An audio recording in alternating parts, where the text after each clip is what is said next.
Welcome back to the Money Pit. I'm here with Jacob Carver from The Butcher Shop. and Brian the Butcher from Midnight's Gaming Emporium. This is Mike Money. We're going to talk about the 90s WWF. This is going to be a really quick video, I think, because you only really had a couple guys that came in the 90s that were decent. We'll start with The Undertaker. Probably came in early 90s. It was a good gimmick, and he was all right for a little while before he became the Underbiker. And The just Undertaker brought in by Ted DiBiase, and his manager was who? Who was his manager? who? Ted DiBiase? No, who was the manager of Undertaker after DiBiase? Oh, Paul my little Bearer. Undertaker. Who was he? Bruce Pritchard. No, who Oh, was no, didn't Paul? who was Bruce Paul Pritchard- Bearer before Paul Bearer? Percival Pringle the third. What Johnny Quiz about Valentine no? What and- about Pritchard? Go ahead. You got a story? Bruce Pritchard was He was Brother Love. Brother Love, but I think he managed, That was in the I 90s. think he managed the Undertaker. He had early something on. to do with the Undertaker early on. And Brother Love, Bruce Pritchard, whatever you're called, you always have been, always will be a fat fucking piece of shit. Shitty gimmick, I had to get that shitty in there, work, yes. He wrote for him, was in the background. He came up with a dumb character. That's why they let him out there. Okay, Ric Flair, woo, came in like early 90s, and he brought the NWA title with him. This was classic because he called himself the real world champion, and when they would hold it up, it would be blurry because you weren't allowed to see the old NWA thing. It's priceless when you think of it now, but that was great. Well, all this crap happened where Hogan won the belt, lost the belt, won the belt to the Ultimate War, or the Ultimate Warrior. Undertaker won the belt from Hogan. Hogan got it back. They stripped the title. Whoever would win the Royal Rumble would win the world title of 1992. Well, Flair comes in at number 3, so it wasn't looking good for him. He ends up winning, thank you very much, and with a tear in my eye, woo, he ends up winning. He had the belt for a while. When he lost to Bret Hart, WWF just totally lost me. I'm sorry, I know people love Bret Hart. He was not even the third best Hart. Probably Bruce Hart was a better wrestler than he was. I'm telling you right now, Owen could wrestle circles around Bret. He never really got his due because they did the stupid blue blazer gimmick, and then he was the Black Heart for 5 seconds. But I don't think Owen ever got his due, and he died way too young, and that's another story. But when Bret became champion, he was so fucking boring. Everything he ever did that I liked, when Goldberg would spear him, he had like a fucking garbage can lid, and Goldberg knocked himself out. That was probably the funniest thing I've ever seen. But Bret Hart, I'm sorry, you sucked. You got screwed in Montreal. Don't give a fuck.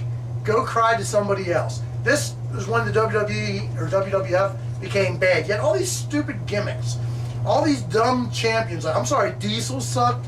Psycho Sid. Bob Backlund came back as a politician, held the belt for a minute, and then Yokozuna? What the hell? And then they decided to bring back Lex Luger to be Hulk Hogan 2.0 as the narcissist. And it was so horrible. Remember he brought the mirror to the ring? Would look in the mirror and comb his hair, what little he had? I was like, are you kidding me? But some of these, I didn't even remember half these. Bastion Booger. T.L. Hopper. T.L. Hopper. Plumber. Was he a plumber? He was a plumber.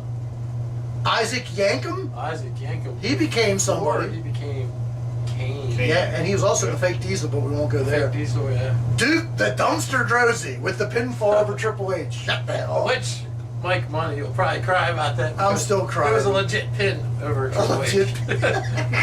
Back in 1932. Whatever you want to call it, legit. Whatever. The Goon was like a hockey bum. A hockey player Yeah. gimmick. Waylon Mercy was Dan Spivey as his country singer Crappy. Now, what were you talking about? The Godwins? They would fit. The Godwins. They were sort of related to the Hillbilly Jim or probably like something. an offshoot of the Hillbilly Jim gimmick. Well, yeah, they were supposed to be his Still- cousins or something, Yeah. right? It still sucked. And it was still a shitty gimmick. But to me, at this part, I didn't even watch it. I remember being on second shift, and I didn't miss it. It would be till later, and we will talk about this on a future episode about the Attitude Era. That's sort of what got me into it. I was home one night, wasn't working, turned it on, and is actually the Mrs. Brock Lesnar. I'm like, who is this hot chick? And it was when I guess Shawn Michaels was doing DX early with Triple H in China, and maybe even Rick Rude.